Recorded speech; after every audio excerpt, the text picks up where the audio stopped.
Back sa aking YouTube channel ngayon naman po ang ituturo ko sa inyo paano ba hindi tayo mali sa ating pag-upload ng mga videos sa Facebook at para hindi po kayo makatulad ko na not recommendable po yung aking profile dashboard. So, bago po ang lahat, please subscribe my YouTube channel and i-click mo na notification bell para updated po kayo sa mga susunod na videos ko.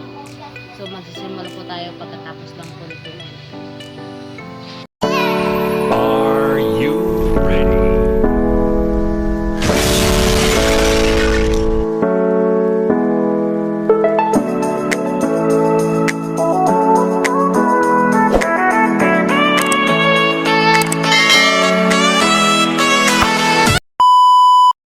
Hi, welcome back sa aking YouTube channel. Ngayon naman po ang ipapakita ko sa inyo kung saan ba natin makita ang profile recommendation at kung bakit nagkaganito yung aking profile recommendation. Bago po ang lahat, please subscribe my YouTube channel and click nyo na rin notification bell para updated po kayo sa mga susunod na videos ko. So una, punta muna tayo sa ating profile. So si dashboard. So, kung makikita nyo, okay naman yung mga reach ko, net followers, engagement, yung nag-click sa aking videos is napakataas na po.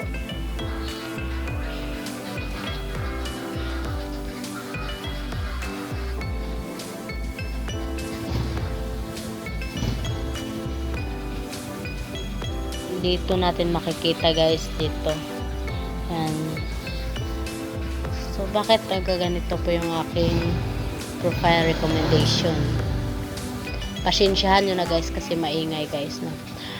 Profile recommendation is not recommendable. We no longer suggest your profile to people. So, meron akong nalabag na policy ni Facebook. Nagmamaydi ako na merong sounds, kaya yun, nagkaganito yung aking recommendation.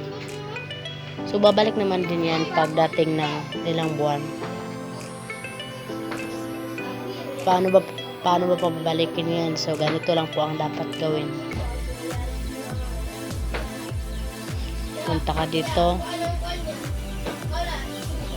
help and support a problem. So yun yung problem. Dito ka po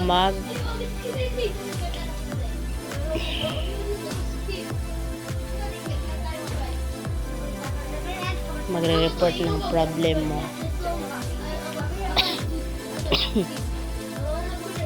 Profile po yung ating gamit. So mag-upload ka po ng video kahit tatlong. So dito ka po mag-type ng problema mo. Dapat yung English po. So mga ilang saglit lang po at magre-reply na po yan si Facebook sa inyo. So sana po nasundan nyo guys. So ganun na po kabilis. So dapat iwasan lang ninyo po yung may di po kayo ng merong music para hindi po kayo makatulad sa akin na hindi recommendable yung aking profile dashboard. So sana po i-follow na po ninyo sa aking Facebook, Janet Balaga Potistas, no? So wag po natin kalimutan mag-subscribe at paki-follow po ninyo si Jeremy Botal. Nagsisimula po yan mag-vlog. Iwasan lang po yung mag-upload kayo ng mga videos na mayroong copyright para hindi po kayo makatulad sa akin na no recommendable. Thank you. Dapat lang po natin gawin is hindi po tayo mag-mighty na mayroong mga sounds kasi makaka-copyright po tayo doon. So, ang gagawin po natin is kahit wala na pong sounds kasi mahirap yun kapag hindi tayo baka Facebook kasi matagalan ko sa review yung ating channel. Darating ko ng mga isang buwan sa pag-review sa ating Facebook. Pasensyahan nyo na guys kasi matagal pa ako makapag-upload ng videos kasi alam nyo naman meron ko sa baby. Hindi ako masyado nakapag-upload ng videos. So, ganun lang po guys. Nakita nyo naman kung paano lang gawin mo. Ganun lang po ka-easy guys.